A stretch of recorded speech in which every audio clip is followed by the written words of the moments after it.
This episode may cover sensitive topics like sexual assault, domestic violence, and stalking, which could be triggering. While we recognize the challenges this content may pose, we advise you to prioritize your safety and well-being.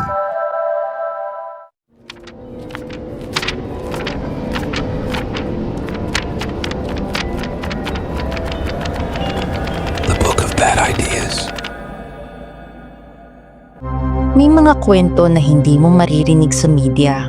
Mga kwentong hindi sinasabi ng magulang mo at siguradong hindi mo mababasa sa mga libro ng mundo. Ito ang mga lihim na tinatago ng bawat pamilya, mga kasalanang kinubli ng reliyon, mga desisyong akala mo maliit lang, pero ngayon pinagsisihan mo na. Dito, walang happy ending, walang moral lesson, at kadalasan, ang multo at aswang ay ikaw rin. Ito ang mga twisted stories sa Book of Bad Ideas. At kami ang inyong host.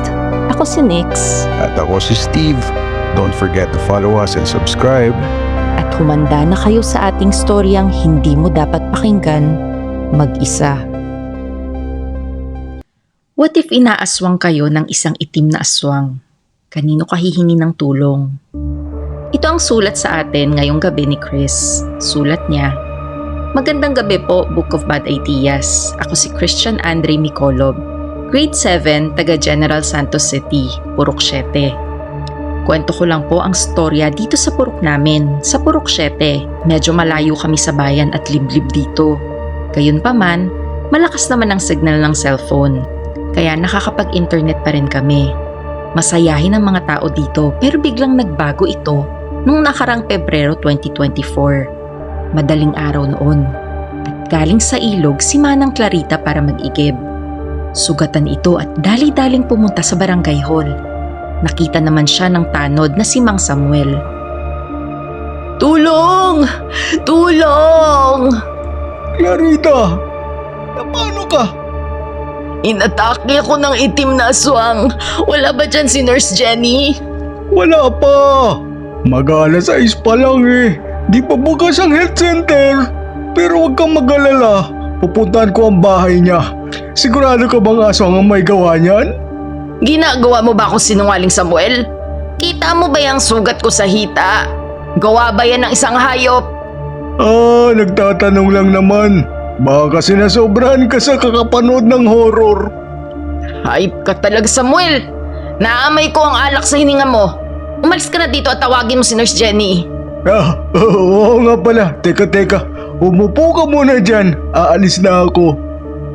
Dali-dali namang umalis si Mang Samuel at kinatok ang bahay ni Nurse Jenny. Kunento na ni Mang Samuel kay Jenny ang nangyari. Makalipas ang ilang minuto, nakabalik na sila sa barangay hall.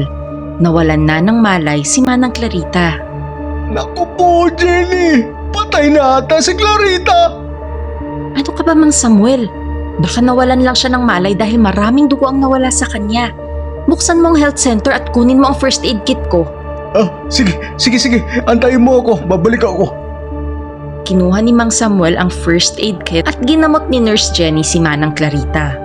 Hindi naman makapaniwala si Nurse Jenny na aswang ang may gawa nito. Laki sa bayan si Nurse Jenny at sa Davao ito nag-college. Sabi niya, baka isang hayop lang ang may gawa nito. Makalipas ang ilang araw, dahil maliit ang purok namin, naging usap-usapan na ito. Marami sa amin ang naniniwala na gawa nga ito ng isang aswang.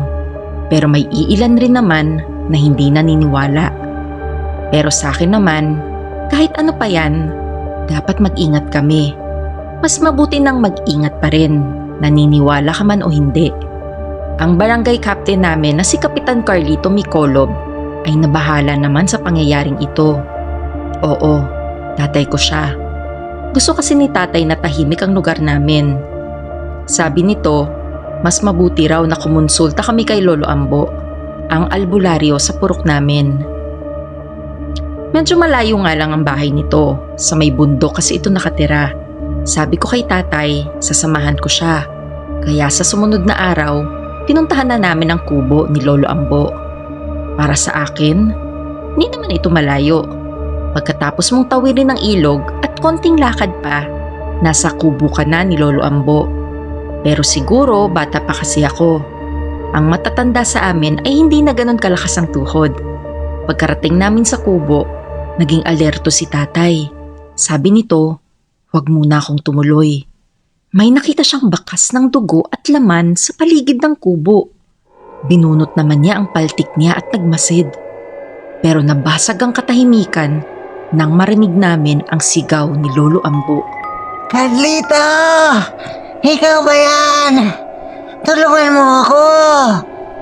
Lolo Ambo, sinong may gawa sa inyo nito? Isang itim na aswang. Kunin mo ang buntot ng pagi at baka nasa paligid pa yan. Bilisan mo, huwag kang tatanga. Nako, huwag mo kaming iwan, Lolo Ambo. Kailangan ka pa namin. Sa kasamaang palad, namatay si Lolo Ambo dahil sa mga hiwa sa katawan niya. Medyo na-trauma ako sa nakita ko. First time kong makakita ng ganito. Hindi ako makagalaw kahit sinasabihan na ako ni tatay na tumawag ng ambulansya at pulis. Iba pala ang pakiramdam pag nakakita ka ng patay. Pagdating ng mga pulis, inimbestigahan nila ang crime scene. Hindi naniniwala si tatay na aswang ito. Baka raw magnanakaw. Maraming ang anting-anting si Lolo Ambo. Kabilang narito ang mga bote ng langis at lunas nito. Pero tulad ko, hindi naman pinasisintabi ni tatay ang posibilidad na isa nga itong aswang. Kaya tinago ni tatay ang buntot ng pagi ni Lolo Ambo. Nang matapos ang investigasyon ng mga pulis, wala naman silang nakuhang suspect. Wala naman kasing masyadong may alam sa buhay ni Lolo Ambo dahil mag-isa itong nakatira sa kubo niya. Walang may alam kung may kaaway ito. Gayunpaman, marami pa ring nalungkot sa purok namin sa pagkawala ni Lolo Ambo. Marami kasi itong natulungan lalo na ang may mga malubhang sakit. Kahit taga-ibang purok, dinadayo pa siya, kaya marami ring nakiramay sa burol niya. Pero hindi pa rin kami tinitigilan ng kamalasan kahit hindi pa naililibing si Mang Ambo. Si Manang Clarita kasi, tila hindi gumagaling ang mga sugat nito sa hita. Ilang linggo na ang nakalipas simula nang inatake siya ng sinasabi niyang aswang. Mataas na ang lagnat nito at hindi tinatabla ng kahit na anong gamot na binibigay ni Nurse Jenny. Sabi ni tatay, dalhin na raw ito sa ospital sa bayan. At pagkatapos siyang dalhin sa Jensen General Hospital, nakakapagtaka na wala pa rin makapagbigay lunas sa kanya. Kahit anong gamot ang ibigay, hindi pa rin gumagaling ang sugat nito o nawawala ang lagnat. Dito na nasabi ni tatay na baka nga totoo ang sinasabi ni Clarita at Lolo Ambo. Gawa ito ng isang aswang at may halong kulam ang ginawa niya kay Clarita. Inuwi nila tatay si Manang Clarita at ibinalik sa health center. Humingi naman siya ng tulong sa mga tao kung may kakilala pa ba silang ibang albularyo sa ibang baryo na makakatulong kay Clarita. Nabanggit ng ilan ang isang Mang Temyo galing sa Purok 1 at si Manang Selena ng Purok Cheese. Pero malalayo ang mga ito. Bigla naman sumingit si Mang Samuel. Kapitan, nakalimutan ko sabihin sa inyo kanina. Sakit kasi ng ulo ko sa hangover eh. Pero sa kubo ni Lolo Ambo, may bumisita kanina. Isang lalaki. Clarence daw ang pangalan niya. At apo siya ni Lolo Ambo. Baka albularyo din siya. May ibang taong nakapasok sa purok natin at hindi mo kagad sinabi sa akin, Samuel. Araw-araw ka nang umiinom kasi. Pasensya ka na, Kapitan. Titigil ko na ang bisyo na ito bukas. Tagal mo na yung sinasabi, Samuel. Lasing ka pa rin araw-araw. Malay mo bukas. There is hope for tomorrow. Sus, Samuel. Oh, nasa na ang binatang ito? Umalis din kagad pagkatapos bisitahin ang burol ng lolo niya. Pumunta din ito sa kubo. Pero yun, umalis din. Bukas daw babalik siya, Kapitan. O siya, bukas tawagin mo ako at kakausapin ko siya. Sakto, libing naman ni Lolo Ambo bukas. Isulat mo ito baka makalimutan mo na naman. Sige po, Kapitan. Kinabukasan, maraming dumalo sa libing ni Lolo Ambo. At nang matapos ito, may kasamang binata si Mang Samuel. Ito na siguro ang apo ni Lolo Ambo. Matangkad siya at medyo bata pa para maging albularyo. Siguro, nasa 25 to 35 years old lang ito. Nilayo naman ako ni nanay. Sabi nito sa akin, wala raw siyang tiwala sa binatang ito. Iba raw kasi ang tingin. Kaya si Mang Samuel, si tatay, at ang binata lang ang nag-usap-usap. Hindi ko naririnig ang usapan nila, pero nang matapos ito, sabi ni tatay, tutulungan daw kami ng binata. Isa nga siyang albularyo.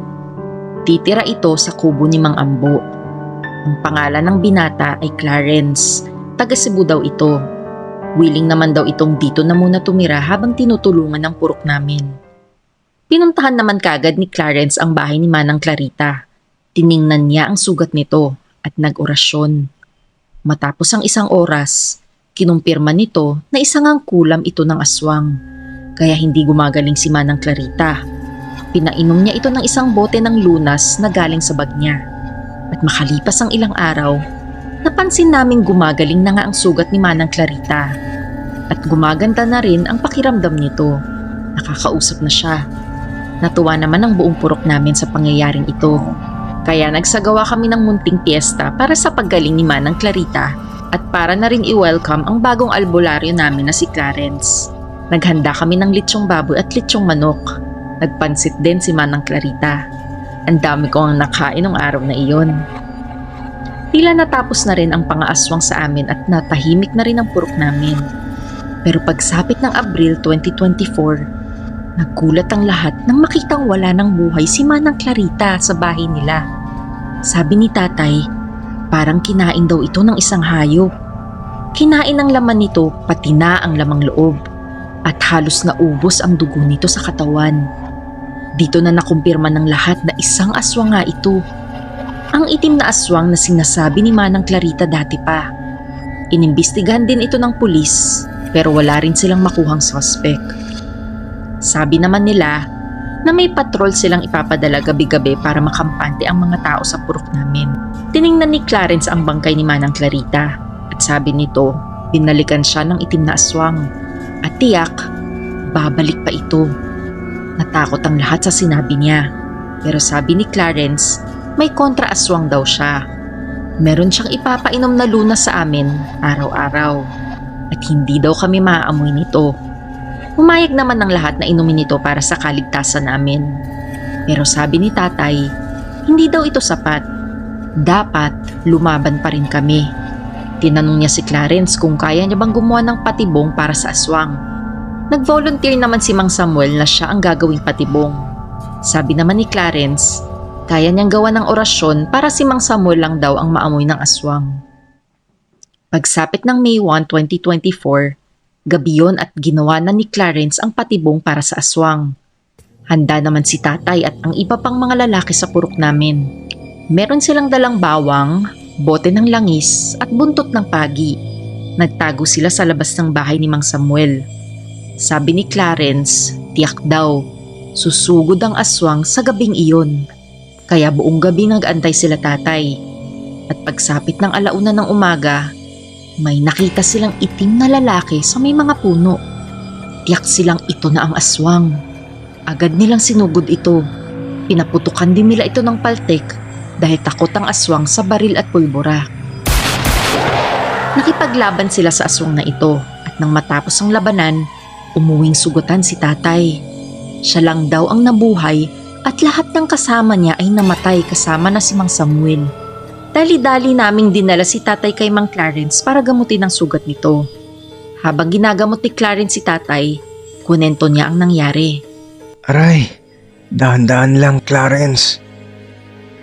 Pasensya na po, kailangan lang talaga. Nagtataka po ako bakit hindi niyo napatay ang aswang. Ang dami niyo po Ayun nga ang naisip namin Clarence. Tama naman ang dala namin pangontra aswang. Pero hindi ito tinalaban ng bawang at buntot pagi. Parang tinatawanan pa nga kami. Maski sa putok ng baril, wala siyang katakot-takot. Iba pala talaga ang itim na aswang. Ano ba ang pangontra sa ganitong nilalang Clarence? Nakwento po yan sa akin dati ni Lolo Ambo. Pero hindi ko pa po naengkwentro ng personal. Sabi ni Lolo, marunong daw yan gumamit ng kulam. Kaya ganyan siya, kaya siya itim. Nababalot daw ito ng anino. Di ko ina-expect na lahat ng pangontra ay di tatalab. Hayaan nyo, Kapitan. Ako na mismo ang hahanap sa aswang na ito at papatayin ko ito. Meron akong isang alam na orasyon at di kaya ng anumang kulam na kontrahin ito. Tsak, mapapatay ko din ang aswang na yan. Salamat iyo Nagmana ka nga talaga sa lolo ambo mo. Matulungin ka talaga. Nang matapos gamutin ni Clarence si tatay, sabi nito dadamihan pa raw niya ang lunas na ipapainom sa buong purok para mas makaiwas sa aswang na ito. Tila epektibo naman ang lunas na binibigay ni Clarence at hindi sumalakay ang aswang ng ilang linggo. Pero pansin ko lang, parang pag iniinom ko ang lunas na ito, parang mas lalo kang nanghihina. Sinabi naman ito ni Clarence sa amin bilang side effect. Pero nakakapagduda ito. At sa mga sumunod na linggo, wala kaming nabalitaan sa aswang na ito. Tahimik ang purok namin. Ngunit pagsapit ng Hunyo 2024, nagbalik ito at gabi-gabi na itong sumasalakay. Maraming namatay. At hindi rin mahuli-huli ng mga pulis na nagpapatrol, pati na ni Clarence. Dahil sa takot, nag-decide si tatay na mag-resign na lang bilang kapitan at manirahan na lang kami sa bayan. Kahit ayaw naming iwan ng lugar namin, wala kaming choice. Pero kahit wala na kami sa Purok 7, hindi ko tinigilan ang pag-iimbestiga tungkol sa itim na aswang na ito.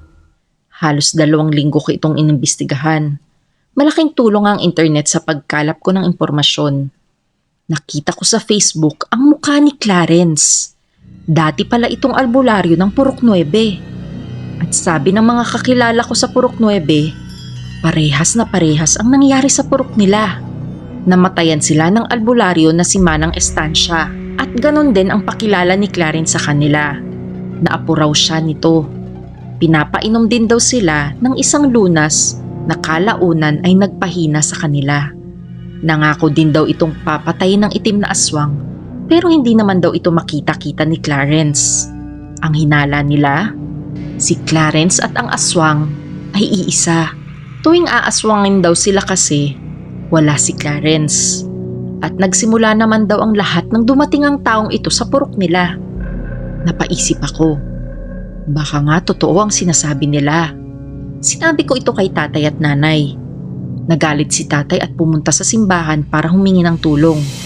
Kinausap niya rin ang kumpare niya na si Colonel Bautista ng Philippine Army. At noong June 30, 2024 ng gabi, sinalakay nila ang kubo ni Clarence sa Purok 7. Kasama ni tatay ang isang pare at iilang sundalo. Dinasalan daw ng pare ang bala ng mga ito kaya tatalab sa kahit na anong kulam at aswang. Sinipa ni tatay ang pinto ng kubo. Clarence! Putang ina mo! Lumabas ka! Magaling, Kapitan. Ikaw lang ang nakaalam ng aking modus. Hayop ka! Inubos mo ang mga kaibigan ko sa purok namin! Ngayon, mamamatay ka na! Sigurado ka ba, Kapitan? Nalibot ko na ang buong Pilipinas dahil epektibo ang modus ko. At tingin mo, sa isang barangay captain lang ako mapapatay? Tumahimik ka! Itong sayo! Pinaputukan na nila tatay si Clarence pero mabilis itong nag-ibang anyo at naging itim na aswang habang lumalaban ito. Pero sa pagkakataong ito, hindi gumana ang kulam ng aswang at tinalaban ito ng bala. Ngunit sa kasamang palad, nakatakas pa rin ito. Matapos nito, nakabalik na rin kami sa Purok 7 at hindi na muling bumalik pa si Clarence. Pero hanggang ngayon, takot pa rin kami sa kakayanan nito. Matagal na palang ganito ang modus niya. Hindi siya ordinaryong aswang. Ang tanong ng lahat ngayon, saang baryo kaya lilipat at magkakalat ng lagim ang itim na aswang?